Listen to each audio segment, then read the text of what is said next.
is not Russia, it's not China, it's not any other external actor.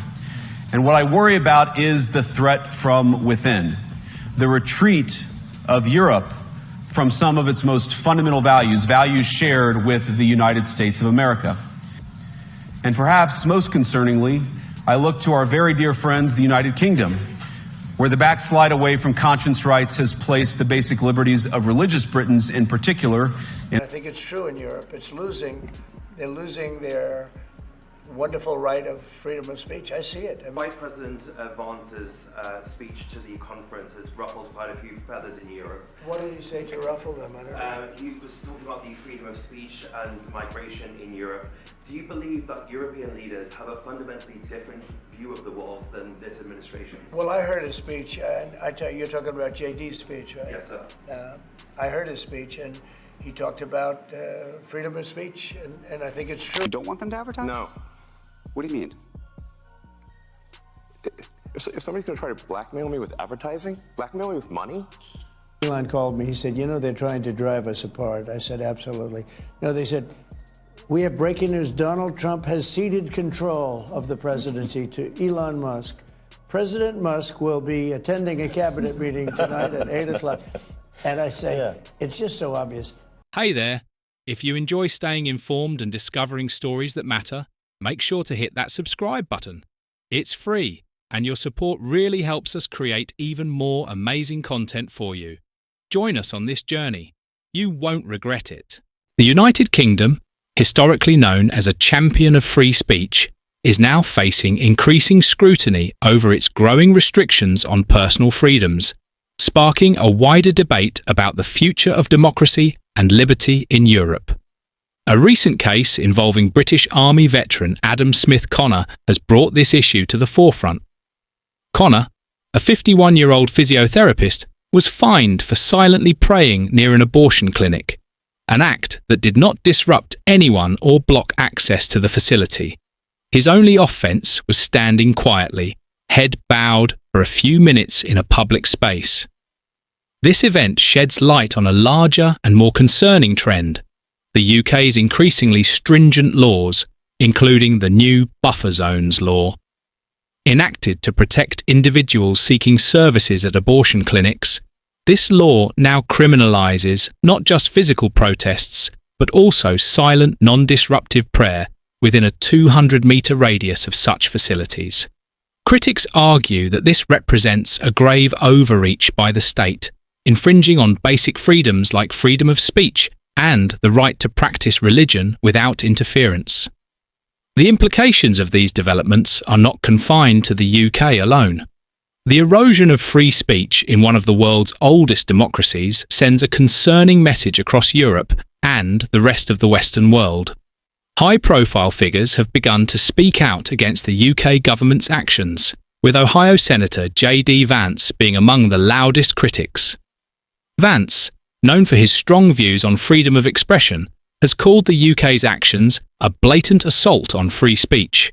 He warns that these restrictions represent a dangerous shift where governments are increasingly dictating not just what people can say, but even what they can think. Billionaire entrepreneur Elon Musk has also weighed in, expressing outrage over the UK's treatment of Connor and the broader implications for free speech. Taking to social media, Musk called the UK government's actions a betrayal of democracy, and voiced concerns over the potential for this kind of censorship to spread beyond the UK.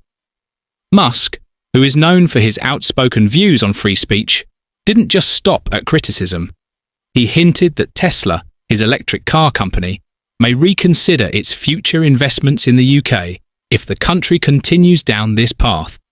Musk's remarks have amplified the global attention on this issue, bringing even more scrutiny to the UK government's actions. This situation has prompted leaders and advocates from around the world to ask a critical question. If the UK, a country long considered a bastion of democracy, can so easily infringe upon fundamental freedoms, what's to stop other nations from following suit? The question is especially pressing for the United States, where the erosion of free speech has been a growing concern among lawmakers and activists. As pressure mounts, UK Prime Minister Keir Starmer finds himself at the centre of a political storm. Starmer, who has faced criticism for his handling of this issue, dismissed Musk's criticisms as irrelevant, asserting that the UK's laws are not open to foreign scrutiny. However, his refusal to engage with one of the world's most influential voices, especially one so closely aligned with former President Donald Trump, raises important questions about the UK's foreign relations. Starmer's position is complicated further by his need to balance relationships with both the European Union and the United States. While he has made it clear that he values both relationships, his recent dismissals of Musk and tensions with Trump over trade talks suggest that the UK's diplomatic ties could be at risk. As the US and Europe watch closely, Starmer faces the challenge of navigating these complex international dynamics while maintaining domestic policies that many see as increasingly authoritarian. This ongoing saga is not just about one individual or one case. It's about the fundamental values that have long been the bedrock of democracy. The question remains, will the UK reverse its course and restore the protections that made it a beacon of freedom, or will it continue down a path that alienates both its citizens and international allies? Across Europe, there is growing concern that if the UK's actions go unchecked, other nations might follow suit. From France to Germany, there are signs that free speech protections are becoming less secure. The debate over free expression is becoming one of the most pressing issues of our time, as governments across the continent wrestle with how to balance security, personal freedoms, and the growing influence of global tech companies.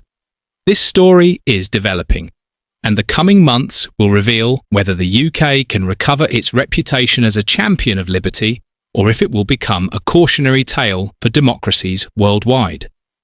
Stay tuned for more updates as this important issue continues to unfold.